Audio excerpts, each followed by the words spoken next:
All right, good afternoon, everyone.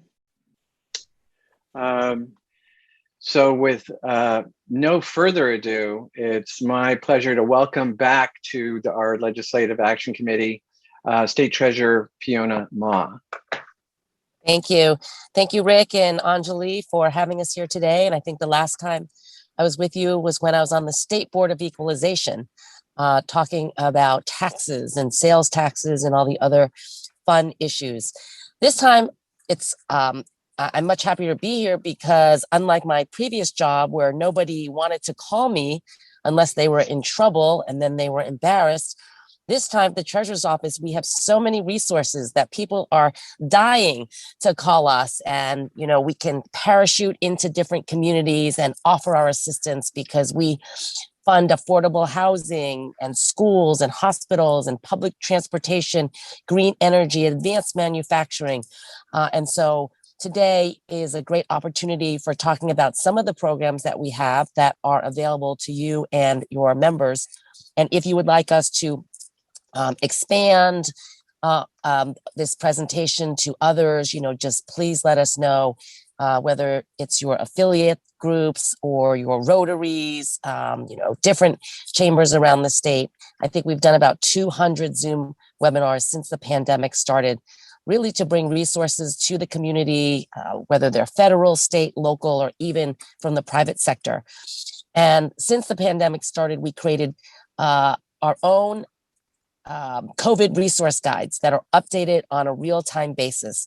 And those can be found on our website, www.treasure.ca.gov, so that people are not applying for some grant or loan program that has been expended. So we really encourage folks to please look at our resource guides and, stay up to date on what is really available versus what was announced, but obviously due to the competitive nature is probably gone right now, similar to the restaurant revitalization fund that the U.S. Small Business Administration offered this Monday around the United States. And so we spent about 2 weeks trying to prep our communities, our restaurateurs, to get their paperwork in order, because once the website opened on Monday morning at 9 a.m.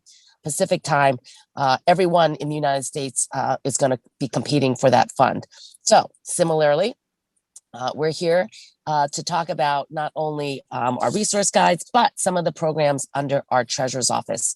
Catherine Asprey, who you met, monitors our new email that we created in the pandemic, and that is Ask Fiona at treasure.ca.gov. And I think she's fielded about 900 COVID-related emails, people who could not get through to an 800 number. A website is down. When are they going to open the website? I lost my debit card, and how do I get my stimulus money now? I mean, all sorts of questions, and Catherine is amazing. And so we encourage you also, when your constituents have issues, to please also email us, and we will do the best to either answer them directly or connect them to the people that can provide assistance. So before I turn over to our A-list panel of speakers, I did want to just talk a little bit about Scholarshare 529, since it is not on the agenda. I oversee 3 savings programs. Calsavers, which you will hear today. CalAble is for any person diagnosed with a disability before the age of 26 years old. That person can now save money in their own name up to $15,000 without jeopardizing their other health and safety benefits. So it's been a game changer for those with disabilities. And we're hoping that we will change the age of onset to 46 years old, because people who are in the military, people who have been working, get hurt later on in life, and those folks should also be able to save for their retirement. And Scholarshare 529, we really encourage, parents, grandparents, aunts, and uncles to save for the next generation's college expenses, tuition and books and others. And I also like to use a latte example, that if you save every day and you don't go to Starbucks and buy a latte, that's like $5 a day, $100 a month. If you invest $100 over the next 18 years at a 6% rate of return, that amount of money will total $38,000. And that could really help that next generation not have to get a student loan. And so Scholarshare is a great option for people who are having kids. I had 3 friends who had newborns this year, and I said, I will donate or help contribute to your child's college education if you open a Scholarshare 529.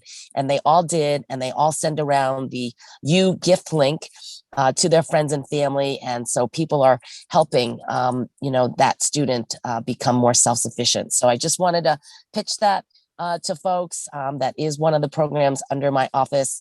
And I just, very, very happy that I'm able to assist during this time, but also help, fund and finance affordable housing, help schools.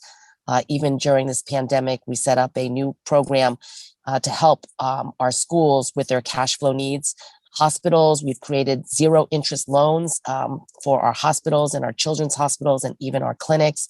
And so we're doing a lot at the Treasurer's Office. And I thank you for giving me the opportunity to be here today. And before I turn it over to Janie Davis, I just want to thank Apple. Mike folks sent me a text saying, thank you for being on an Apple. And I have to say, Apple has been a game changer in terms of being able to do these webinars on the road. And also the Apple 12 takes amazing pictures and videos. And I've done so many welcome videos and just able to record and then send it to the organization to put up at their annual events. So again, thank you, Mike. Thank you, Apple. And I'm going to turn it over now to Janie Davis at CPCFA to talk about some of the programs that we offer through that agency. Thank you all. Thank you, Treasurer, and thank you to the Cupertino Chamber of Commerce for having me today here to talk about our Calcap program and the resources the California Pollution Control Financing Authority has for small businesses. The programs I'm going to be talking about today, I'm going to touch on our pollution control tax-exempt bond financing program. Next slide, please. I'm going to touch on our original program, the Pollution Control Financing Authority program. And then I'm going to talk about the Calcap for Small Business program, our Collateral Support program, and then I'm going to touch on our CARB heavy duty truck air quality loan program and the electric vehicle charging station program. And I have some resources at the end of my presentation. So if you want to look these programs up after the fact, we've got the website there for you to take a look at. So next slide, please. First of all, our pollution control tax-exempt bond financing program provides low-cost capital through private activity bond financing. Eligible uses for this bond, the bond proceeds are for acquisition, construction, and installation of projects and facilities that are considered qualified pollution control facilities, water furnishing facilities, waste disposal facilities, and waste recovery facilities. So a lot of the financings we do through this program are for garbage trucks, for our local garbage companies, and material resources facilities, which are the facilities that the garbage trucks take the garbage to process them, recycling and recycling facilities as well. One way, primary way we help small businesses is we have set aside money through our Small Business Assistance Fund that helps support small businesses by helping to offset the costs of debt issuance. Debt issuance can be a little bit higher. Issuing bonds costs a little bit more than it does to take out a typical loan. So we do like to be able to help small businesses reduce the cost of financing. Next slide, please. Our Calcap for Small Business program, Calcap stands for California Capital Access Loan Program. And then we have a special program, our overall program for small businesses. And the program encourages banks and financial institutions to make loans to small businesses that might have difficulty obtaining financing or just need a little bit more assistance. We find that it works perfectly for working capital, startup costs, and other typical needs, sometimes construction or renovation of buildings if there's tenant improvements that need to be done. And basically, the Calcap for Small Business program is a loan loss reserve program, which provides coverage up to 100% coverage to the lender should there be a default on any of the loans that they've enrolled in the program. Next slide, please. Eligible businesses and purposes that are that can enroll loans in the program is qualified small businesses with fewer than 500 employees. We see a lot of startups and nonprofits have loans enrolled in the program. Some of the things that we have to take a little bit more consideration with are refinancings. It depends on the original source of the loan, whether or not it can qualify for the program. We tend to not the commercial real estate is allowable if it's used for the operation of the business by the property owner.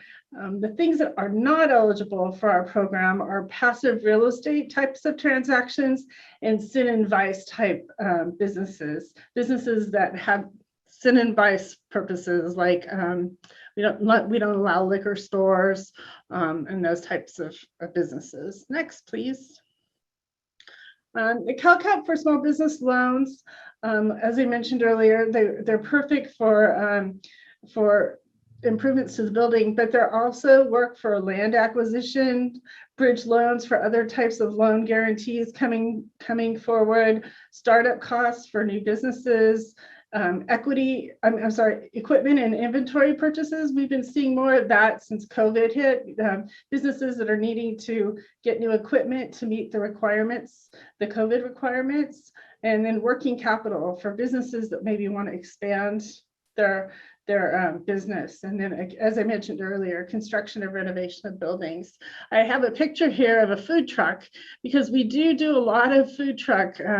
We do have a lot of food truck businesses whose loans are enrolled in our program. So that's why we've included a picture here of that. Next, please. The Calcap loan terms and limits. Participating lenders set the terms and the loans. The loans can be short-term or long-term, and it's really between the borrower and the lender what kind of amortization schedule the loan will have. The maximum loan amount, enrolled amount, the maximum loan amount is $5 million. The maximum that can be enrolled in the program is $2.5 million. And we do offer an additional support for businesses who are in severely affected communities, which are generally areas of high unemployment. And we've added an opportunity for businesses who are negatively impacted by COVID to get a little bump in the contributions that we put into the loan loss reserve for the lenders. Next slide, please. I have a little slide here that talks about just the process for Calcap. It's a very simple process. The borrower submits loan application to the participating lender. The participating lender then funds the loan based on its own underwriting standards.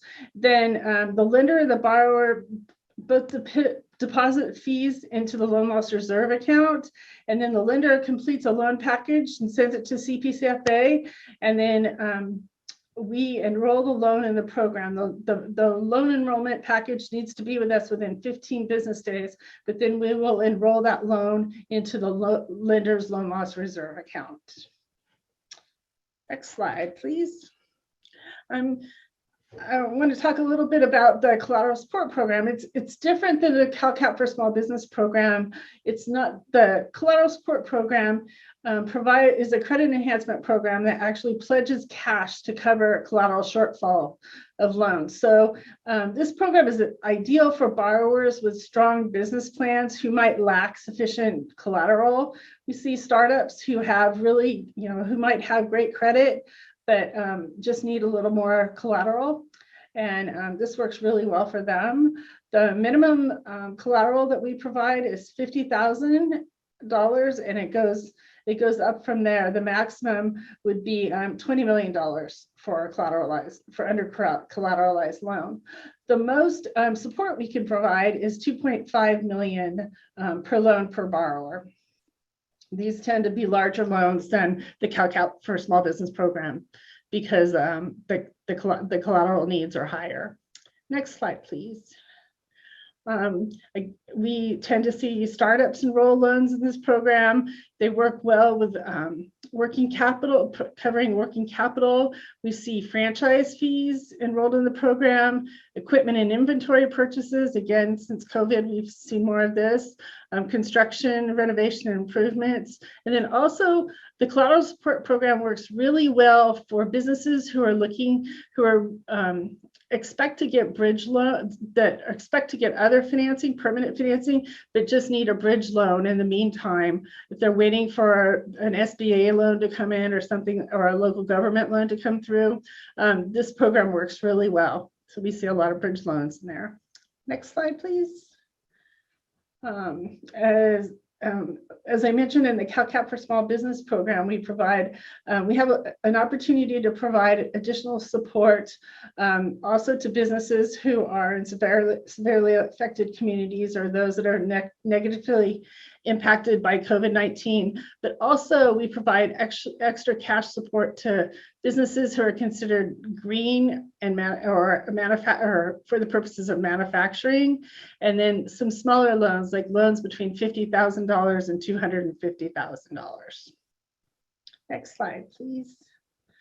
I'm going to touch on our, as I mentioned, I'm going to touch on, this is our most prolific program these days, and it's the Calcap California Air Resources Board Heavy Duty Truck Air Quality Loan Program, or what we call it our Calcap CARB Truck Program. And the purpose of this program is to help owners of small fleets to finance the purchase of heavy duty trucks that meet the state's engine emission standards. We do this in collaboration and partnership with the California Air Resources Board. And the trucks that can be financed in this program are trucks that have engines that use a variety of diesel sources. A variety of fuel sources, including diesel fuel, compressed natural gas, liquefied natural gas, and we're starting to see zero emission technologies too, and some electric trucks in there. We just added the opportunity for equipment warranties to be eligible to be enrolled in with the loan when the fleet owner purchases an eligible tractor. Next slide, please. And I also wanted to touch on an exciting program that we're really thrilled about, given everything that's going on in the electric vehicle and ZEV space right now, is we offer a program called Calcap Electric Vehicle Charging Station Financing Program. And it's for small businesses wanting to install electric vehicle charging stations for their employees, customer, and tenants. And borrowers may be eligible, this is unique to our other programs, that borrowers may be eligible for a rebate after the loan is paid off or after 48 months. We do this in partnership and collaboration with the California Energy Commission. And we've assisted with the installation of 92 chargers at this point. So we're really excited about the opportunities that this program brings. Next slide. A little bit about Enroll, the participating lenders, and how if there's a financial institution that a small business is familiar with and they'd like to get them enrolled in the program, if they're not already enrolled in the program, we're more than happy to do so. We're looking to expand our lender base.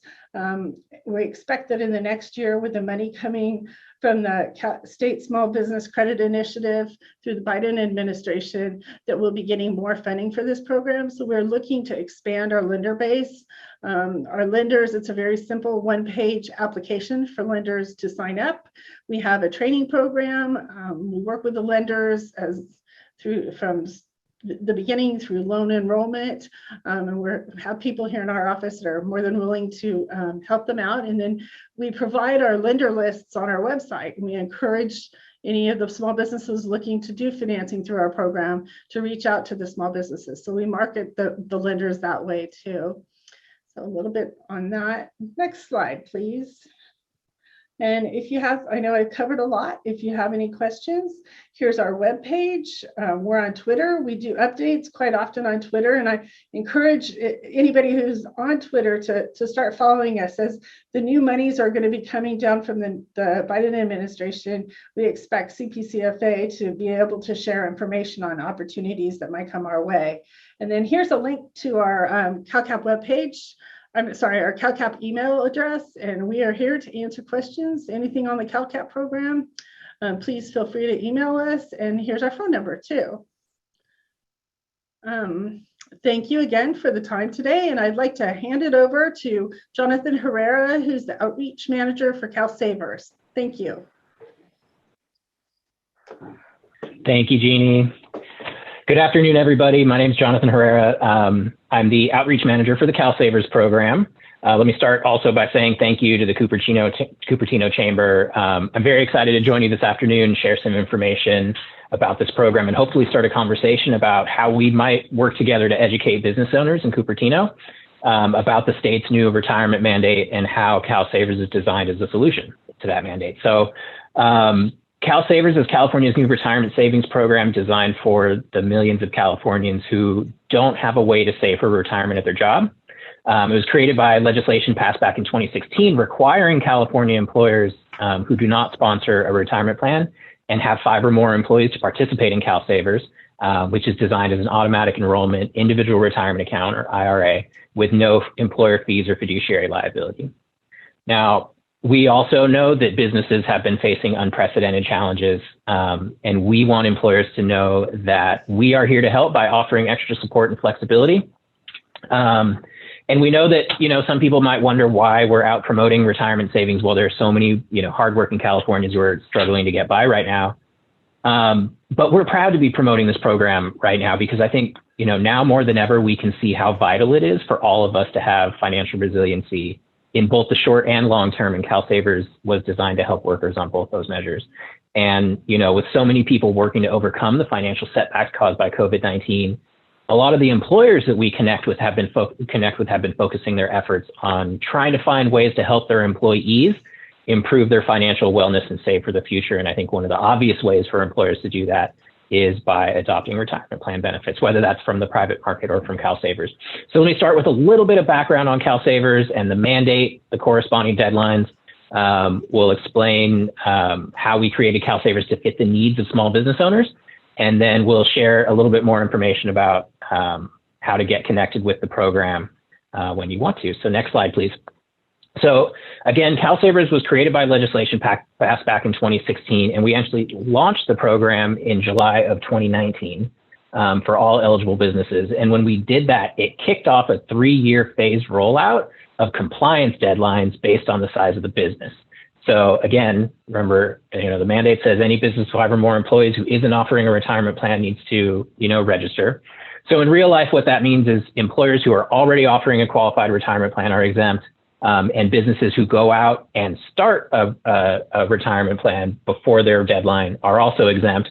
And then we've created Calsavers as a simple plug-and-play solution for the other employers who may have been, left out of the market or not been able to find what they needed on the market.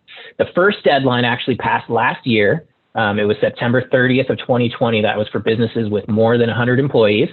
There are still a few businesses in that category in Cupertino.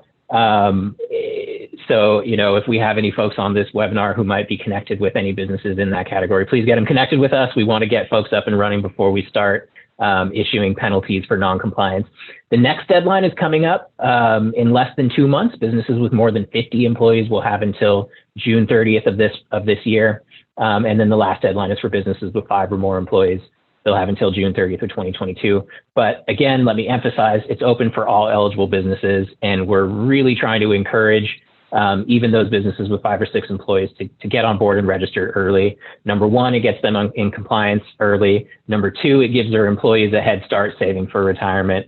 And number three, we're staring down at 270,000 eligible businesses throughout the state for that wave 3. So, the more we can get folks on board early, the smoother the process will be for everyone.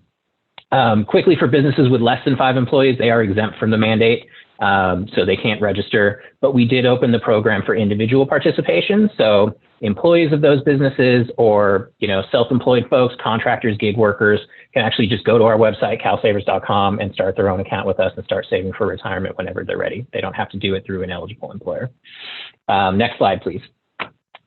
So, I mentioned some eligibility in the city of Cupertino. We've actually identified more than 300 employers in the city, representing more than 16,000 employees. So potentially, pretty huge impact for business owners and folks who live and work in Cupertino. Next slide, please. So when the legislation passed, back in 2016, one of the first things we did was, gather a group of stakeholders on both the consumer side and the business side to try to get a sense of how we should design this program. And from small business owners in particular, we wanted to know, what is it about, retirement plan options on the existing market that make it difficult for employers to offer these things for their employees. And by and large, we heard the same three hurdles over and over again. It's the administrative burden, it's the fees, and it's the fiduciary liability that employers take on when they do sponsor a plan. So we designed Calsavers to address all three of those things. We tried to make it as easy as possible for employers to facilitate. There are no fees for employers. And of course, because employers are not sponsoring the program, they're not fiduciaries of the program. That responsibility actually falls on the 9-member public board chaired by the state treasurer that I work for, as well as our contractors and our small staff here at the state treasurer's office. And when I say we've tried to make it as easy as possible for employers to facilitate, it really only takes 4 simple steps for employers to facilitate Calsavers and be in compliance if they choose the Calsavers route. They register by their state required deadline and give us a little bit of information about how the business runs payroll so that we can help them set that process up. Employers will submit and maintain a roster of employees. Eligible employees will be, their information will be given to the program. We'll reach out to all of the employees, so the employer is not responsible for handing out forms, collecting opt-out forms, again, just trying to alleviate that administrative burden for employers. And then employers will just submit contributions for their participating employees as part of their existing payroll process. And, over the years that we've been running this, we've worked with employers with all types of payroll arrangements, and by and large, the Calsavers process fits pretty seamlessly in an employer's existing payroll process. Next slide, please. So, obviously, we were only able to give you a brief overview, hopefully pique your interest in this program. And again, hopefully start a conversation about how we might be able to work with the chamber to, do outreach and education efforts in Cupertino to make sure that employers know this is coming, give them time to figure out how they want to comply with the mandate, and then get them on board if they want to. So we've got tons of information available on our website. We've got dedicated customer service lines for employers and employees available 8 to 8, Monday through Friday. And then something we're very proud of is the one-on-one support that we offer. We've got dedicated onboarding teams and field teams available to work with employers one-on-one to get them up and running, and even do employee education events. So if you'd like for us to come out and talk to your employees about the program and what it means for them, we're more than happy to do that. And we are doing a minimum of 4 webinars per week, just open to the public. So we would invite, at the very least, spread the word about these webinars that we're hosting, and encourage your members to join us. But we'd be more than happy to talk to you about doing a dedicated webinar just for Cupertino Chamber members. So please do connect with us. We are doing our best to educate employers about this, and we really need support from trusted messengers like chambers throughout the state. So thank you very much again for letting me join this presentation, and I will turn it over to Kaylee from the California Alternative Energy and Advanced Transportation Financing Authority. Let me catch my breath after that. Thank you.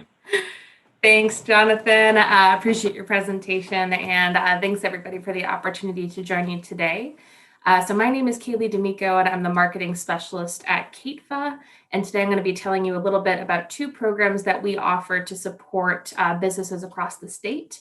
I'm going to start with our sales and use tax exclusion program, and then talk a little bit about our small business energy efficiency financing program. I just want to introduce my colleagues, Si Mua and Jonathan Verhoef, who are also on the line today to answer any questions you might have. Next slide, please, Noah. So I'm going to start off by talking about our Sales and Use Tax Exclusion Program to start. That's our STE program for short. This is a tax benefit program that is intended to benefit manufacturing equipment and machinery.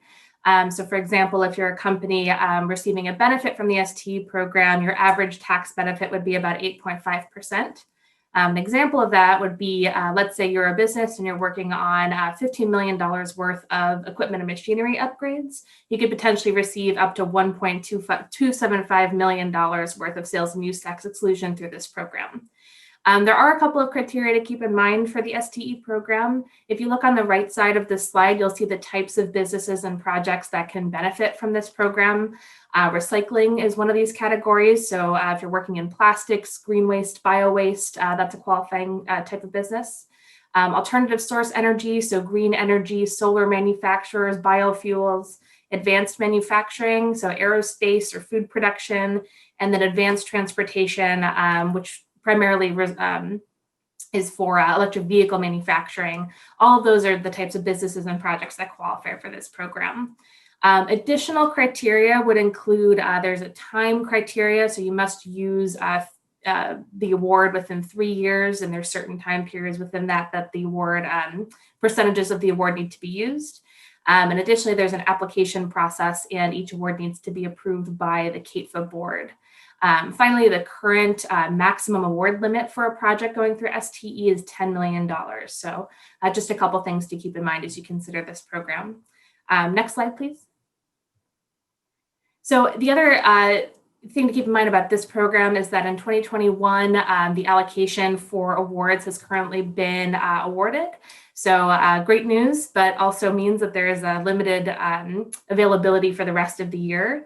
We do definitely encourage any businesses who are considering making these kinds of upgrades within the next year to either join the waitlist for 2021 or get in touch with our team to talk about the planning process for 2022 and beyond. There's an email there, catfa@sto.ca.gov. You're welcome to contact us to discuss eligibility and the application process. And there's also more information available on our website, which is treasurer.ca.gov/catfa/STE. So I'm going to pause there and see if there's any questions about this tax benefit program. Okay, seeing none, let's go ahead and move on to the small business program. Next slide, please, Noah. The second program I'm going to talk about today is our Small Business Energy Efficiency Financing Program, or SBF. This is a program that's intended to provide financing for energy efficiency equipment in existing buildings. So I'll just start off right off the bat with a couple of kind of bird's eye view criteria for this program. First is that this is for projects between $5,000 and $5 million. There's a really broad range of what you can do for your business. Terms for these loans go up to 10 years, so that would lower your monthly payments over time.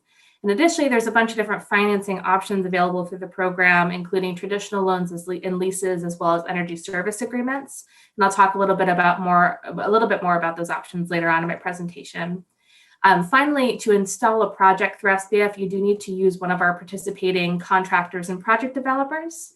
I will talk a little bit more about who's available in Santa Clara County later on. Additionally, who is this program for? So utility customers qualify for this program. I believe Cupertino is entirely in PG&E territory, so your business would qualify automatically on that note.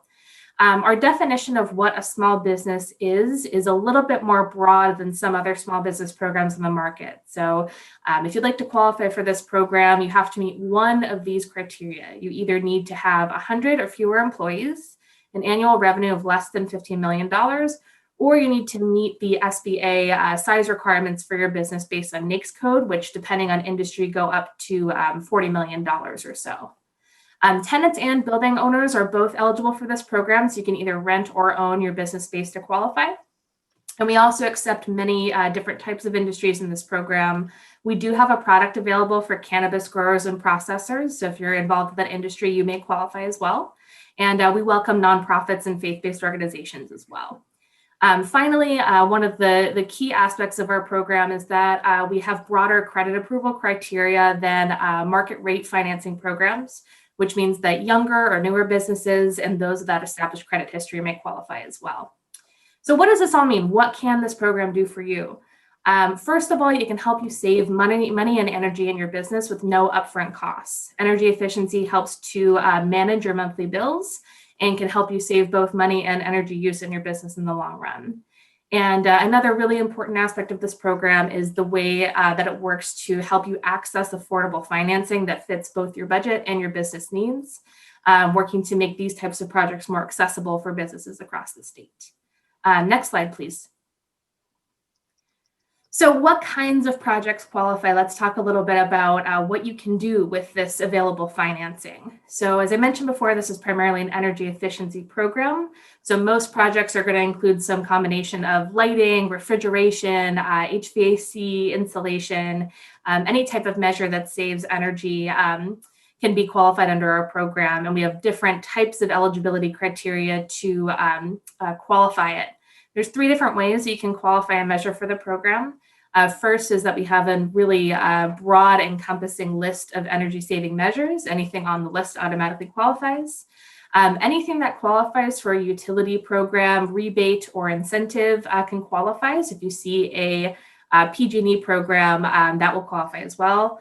I just see from Rick in the comments that Silicon Valley Clean Energy serves Cupertino as well. And our program is totally open to CCAs. So anyone that's in SVCE territory can qualify in addition to PG&E. Moving on, another aspect of this program is non-energy financing improvements can also be financed through the program. So if you have something like a code required repair or even some non-energy components like landscaping or remodeling, our finance companies will consider adding portions of the financing to cover that type of project in addition to the energy efficiency measures as well. In terms of how this works on the ground, let's go ahead and talk over a project example. This is an example of a project that actually went through the SPF program. So I'm going to talk a little bit about the bakery example on the far right of this slide. So in this example, it was a bakery in Southern California that financed $145,000 through this program. They use what's called an equipment finance agreement, which is a different type of financing option from a lease or a loan. And they use that financing to pay for duct sealing and ventilation for their baking equipment. In addition to those energy efficiency measures, they were also able to include an extensive remodel of their facility in the financing. Next slide, please. So what does this all mean? Let's talk about why use SPF. So our program is intended to complement existing programs and give another option on the market to help increase access to affordable financing for these types of projects. So one of the ways that we do that is to keep our project requirements flexible, allow for installation of all types of measures to the program, as I discussed before. I also want to talk about our fast project approval. So initial credit approval will happen within 48 hours with our program, and project approval happens within 5 days. So if you have a quick project that you need to get done, if you need to start immediately, this program can accommodate that for you. I mentioned earlier that projects need to go through our contractor network for this program. We have a really robust network with over 70 contractors available across the state. We have over 20 contractors that serve Santa Clara County alone. And additionally, it's really quick and easy for contractors to get enrolled. So if you have a contractor that you like to work with and they're not part of our program, they can join our program within about a week. So it's a quick and easy way to get them involved. Additionally, we also have a group of contractors called project developers that serve as custom guides for your project.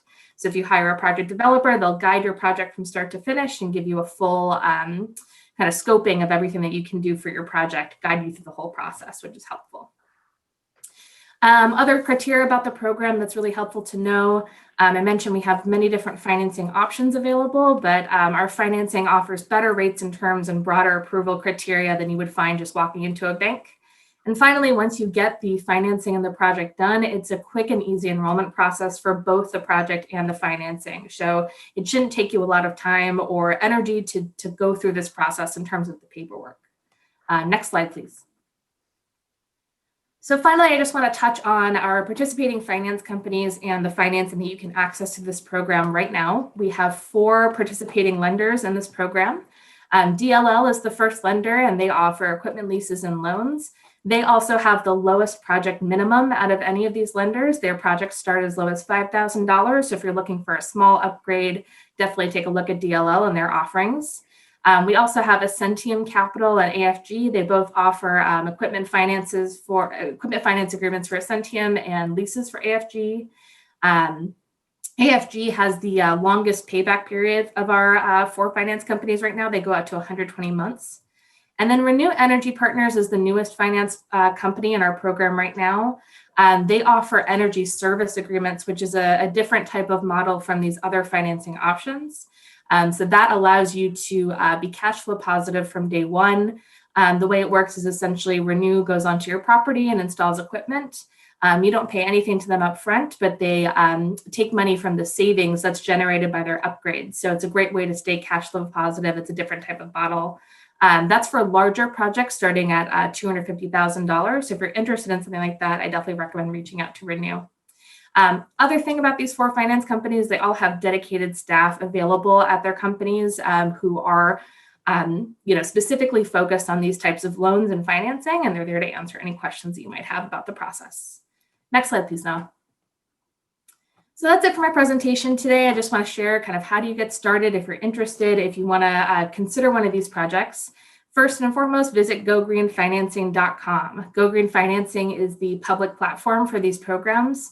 And you can find more information about the small business financing program, as well as our sister financing programs in the residential and affordable multifamily sectors. In terms of how you get started, it's really 3 quick and easy steps to begin. So first, you would contact a participating contractor or project developer to talk about your needs and scope out your project. Your contractor can also provide a customized quote based on your project from one of our finance companies. After that, you would be walked through the application process with the finance company of your choice. And then finally, you would get approved and get started. So really quick and easy to get started here with this program. If you have any questions, feel free to contact us using the inquiry form on our website. And to get more information on this program and the other programs offered through KEEPFA, visit treasurer.ca.gov/KEEPFA/chief. And that's it for me. Thank you very much. All right, so I think I'm going to pass it forward now to close it off with a Q&A session. Rick, I'm passing it over to you. Great. Well, thank you so much, Kaylee. There's so much information. Will we be able to share the slides afterwards with people? Because I know anyone who's interested, I know, for instance, the chamber, we were looking at putting in charging stations, and our project just was never big enough to qualify for anything. So it sounds like you've got quite the spectrum of opportunity there for different size projects. So contact the link that you had earlier, you were just showing? Yeah, I can add a couple of links here in the chat for folks to follow up with after. It looks like both Jonathan and Janie from the other agencies that presented today have inserted some links as well. So I'll go ahead and drop those. I'm also seeing, oh, Rick, I'm sorry. These questions were privately to me, but do you mind if I share them with the group? No, please go ahead. Oh, sure. It looks like Rick asked a question about wineries. So do wineries qualify as food production? I'll leave that to C to answer for the STE program, but for the SBF program, wineries do qualify. So you're welcome to join as a winery. I So know. do you have any thoughts on the STE qualification there? Yeah, so wineries are welcome to go ahead and apply for the sales and use tax program, so long as they're making wine and doing so in the state. And yeah, so you can just contact us at the email that Kaylee had inserted in her slide, and we're happy to help you with that. Great, thank you.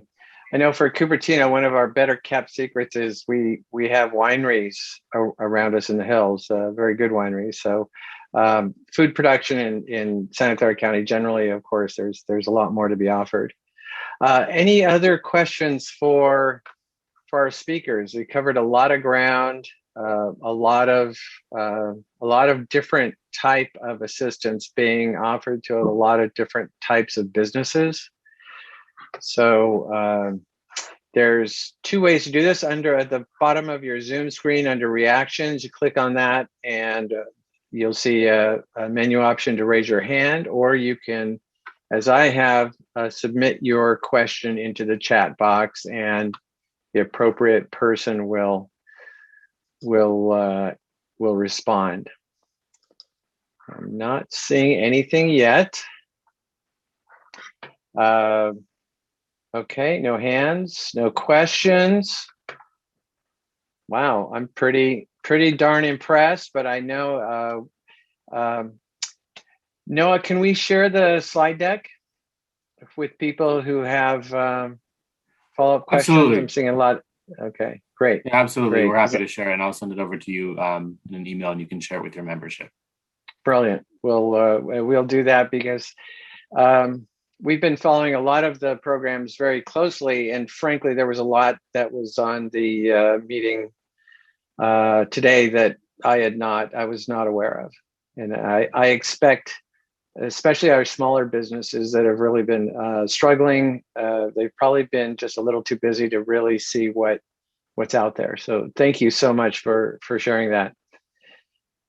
Well, with no questions for our the treasurer's staff, thank you all for what you're doing and the many opportunities you've offered. There's a question. I don't know if you all can see that from Danielle. What does a finance center need to do to participate in Calcap? And that's from one of our local credit unions. In order, you can reach out to us to CPCFA, and we have we can talk to you about our program, and we have an application that we'd be happy to share with you. We're here. Just reach out to me, please. Okay. Well, we know where Janie works.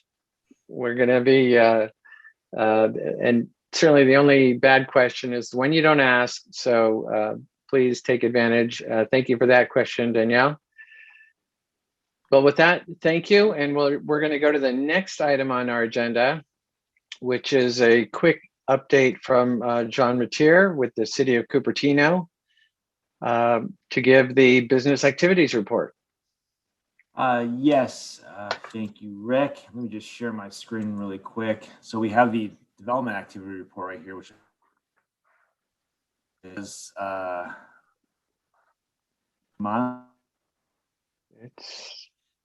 I know it was working earlier.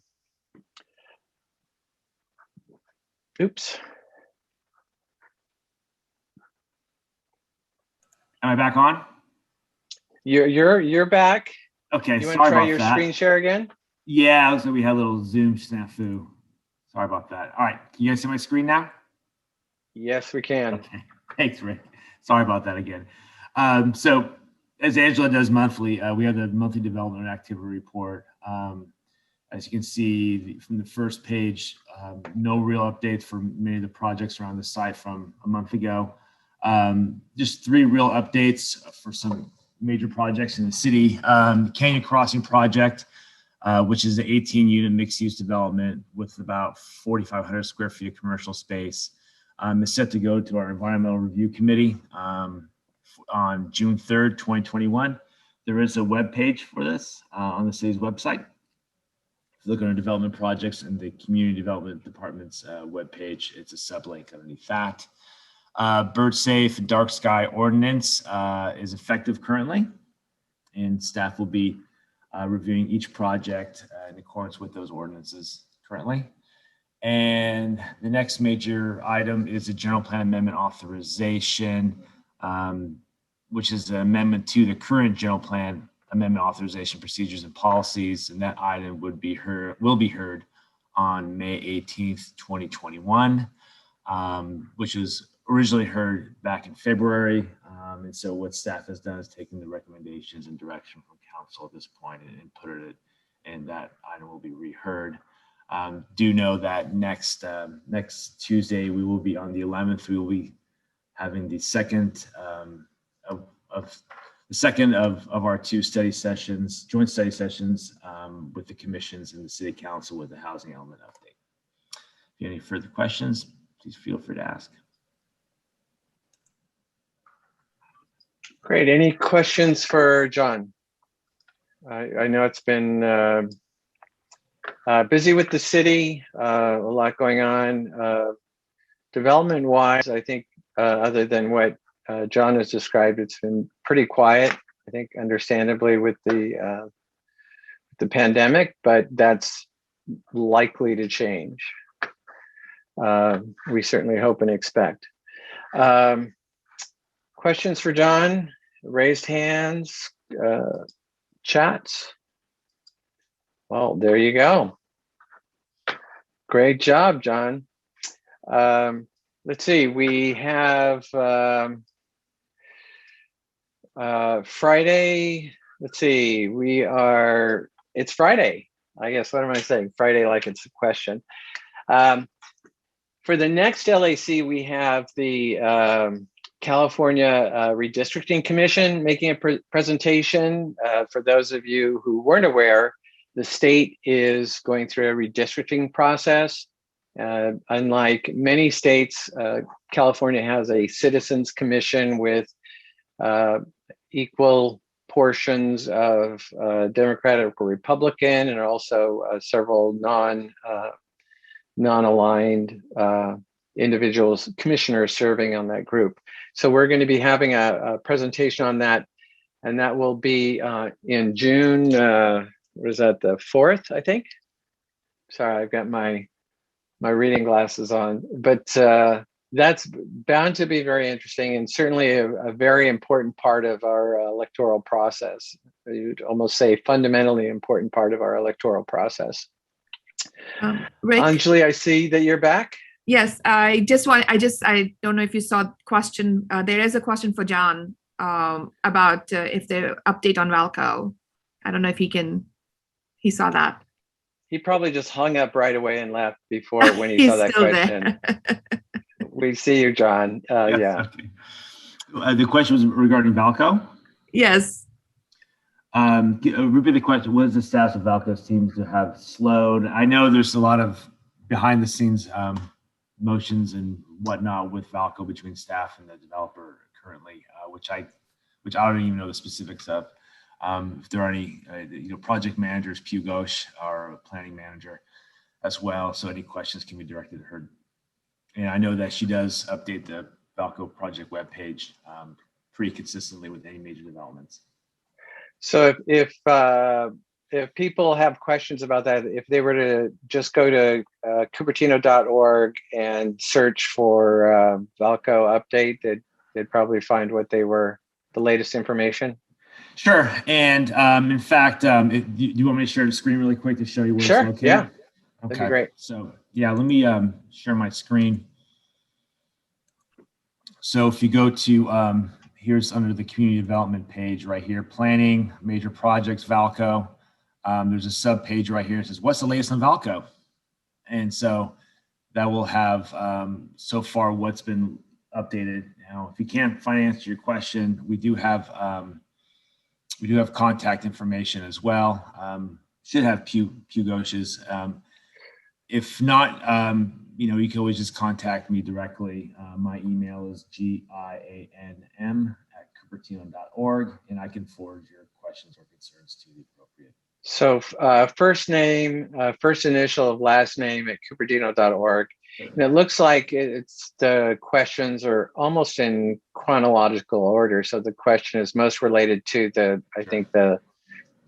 FAQ number 5, which is the current building activity for, that's basically it. So, and then you have sub pages to this too as well, that go about the Hills of Valco. And it's the Valco and its various iterations. Yes. Correct. Okay. Great. Well, thank you, John. Sure. Any other questions? Anjali, do you want to make any other announcements? Oh no, just to remind everybody, we're doing a Cupertino job fair on May 15th. So please spread the word to anybody looking for a job, or if as an employer you're looking for employees, please sign up on our website to have a employer booth, and hoping you can find the right kind of employees that you're looking for. So, and thank you everyone for being here today. Yeah, thank you. Thank you, Noah, for excellent staff work. Noah and I with the Treasurer's Office have been emailing since October. And so with every email, the the mail application indents the text. And so I was going through our emails, and the very first few emails were a single line of text because it had been indented so many times. I thought maybe I had a virus or something, but I thought, no, it really has been that long. So thank you, everyone. Have a great, safe weekend. Wash your hands, but don't use too much water.